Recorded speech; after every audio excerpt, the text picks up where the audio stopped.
नमस्कार दोस्तों, स्वागत है आपका एक बार फिर से विज्ञान प्रयोगशाला चैनल में। आज की वीडियो में हम जानेंगे शिक्षण किसे कहते हैं, शिक्षण का अर्थ एवं परिभाषाएं।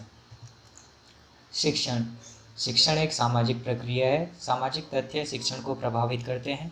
सामाजिक तथ्य एवं मानवीय घटक परिवर्तनशील होते हैं और शिक्षण सामाजिक परिवर्तन के लिए तथा सामाजिक नियंत्रण के लिए एक कारक मानी जाती है। प्रसिद्ध शिक्षा शास्त्री एडम्स महोदय के अनुसार शिक्षण एक द्विध्रुवीय प्रक्रिया है।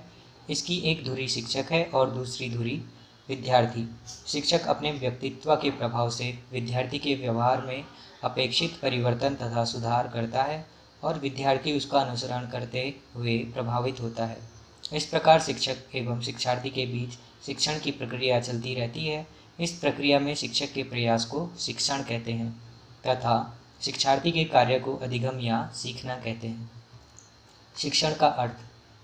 शिक्षा की भांति शिक्षण के भी संकुचित तथा व्यापक अर्थ हैं।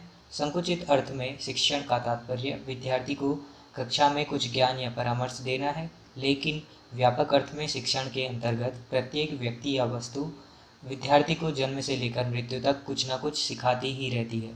दूसरे शब्दों में व्यापक अर्थ के अनुसार शिक्षण एक संबंध है जिसकी सहायता से विद्यार्थी अपनी समस्त शक्तियों का उत्तरोत्तर विकास करता रहता है।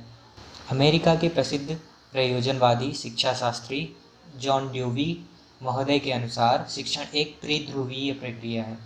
शिक्षण की प्रक्रिया के 3 ध्रुव क्रमशः शिक्षक, शिक्षार्थी, सामाजिक क्रियाएं एवं पाठ्यक्रम हैं, जिसमें शिक्षक एवं शिक्षार्थी सजीव पहलू हैं तथा पाठ्यक्रम या विषय वस्तु निर्जीव पहलू हैं। व्यापक अर्थ में शिक्षण प्रक्रिया शिक्षण के उक्त तीनों अंगों में परस्पर आदान प्रदान या संबंध स्थापित करके शिक्षार्थियों में सीखने की उत्सुकता जागृत करती है। उपरोक्त तथ्यों के आधार पर यह कहा जा सकता है कि किसी विषय वस्तु को माध्यम बनाकर शिक्षक एवं शिक्षार्थियों के बीच विचारों के आदान प्रदान या परस्पर अंतःक्रिया को ही हम शिक्षण कह सकते हैं। शिक्षण का स्पष्टीकरण कुछ विद्वानों की परिभाषाओं के आधार पर भली भांति किया जा सकता है। शिक्षण की परिभाषाएं। H.C. मॉरिसन 1934 ने एक तंत्र शासन में शिक्षण की परिभाषा देते हुए कहा है कि शिक्षण वह प्रक्रिया है जिसमें अधिक विकसित व्यक्तित्व कम विकसित व्यक्तित्व के संपर्क में आता है और हम विकसित व्यक्तित्व की अग्रिम शिक्षा के लिए विकसित व्यक्तित्व की व्यवस्था करता है। एडमंड एमिडोन 1967 ने प्रजातंत्र शासन प्रणाली में शिक्षण की परिभाषा देते हुए कहा है कि शिक्षण को अंतःक्रिया के रूप में परिभाषित किया जाता है, जिसके अंतर्गत कक्षा कथन को सम्मिलित किया जाता है जो शिक्षक तथा छात्र के मध्य परिचालित होते हैं। कक्षा कथन का संबंध अपेक्षित क्रियाओं से होता है।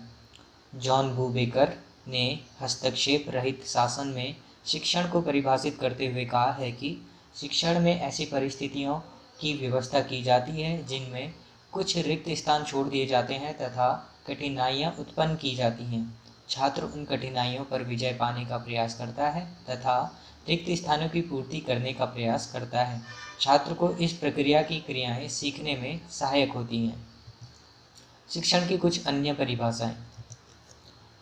N. एल्गेज 1962 के अनुसार शिक्षण प्रक्रियाओं में पारस्परिक प्रभावों को सम्मिलित किया जाता है जिसमें दूसरों की व्यावहारिक क्षमताओं के विकास का लक्ष्य होता है।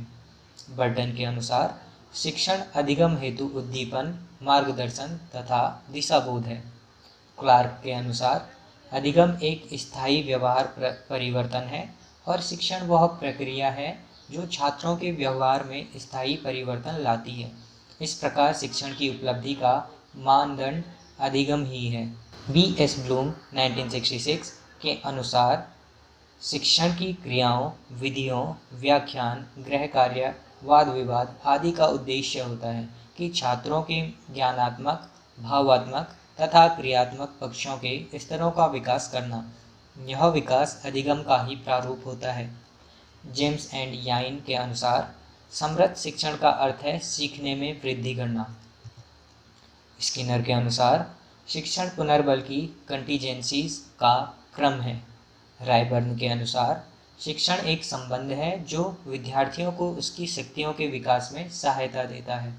योकुम तथा शिक्षण के अनुसार शिक्षण का तात्पर्य उस प्रक्रिया से है जिसके द्वारा समूह के लोग अपने अपरिपक्व सदस्यों के जीवन में सामंजस्य स्थापित करना बताते हैं। B.O. स्मिथ के अनुसार शिक्षण क्रियाओं की एक विधि है जो सीखने की उत्सुकता जागृत करती है। M.R. टैबू के अनुसार शिक्षण का अभिप्राय है लोगों को कुछ सीखने में मदद करना, परंतु प्रत्येक व्यक्ति स्वयं अपने प्रयासों तथा अनुभवों से ही सीखता है। अध्यापक विद्यार्थी में सीखने की रुचि उत्पन्न करने की प्रेरणा दे सकता है। ऐसे अनुभव प्राप्त करने के लिए उसका निर्देशन कर सकता है जिसमें वह कोई तथ्य, अभिवृत्ति या कौशल सीख सके, किंतु अध्यापक उसकी तरफ से स्वयं नहीं सीख सकता। प्रत्येक व्यक्ति को स्वयं सीखना पड़ता है। इस प्रकार शिक्षण वह प्रक्रिया है जो अधिगम को प्रभावित करती है।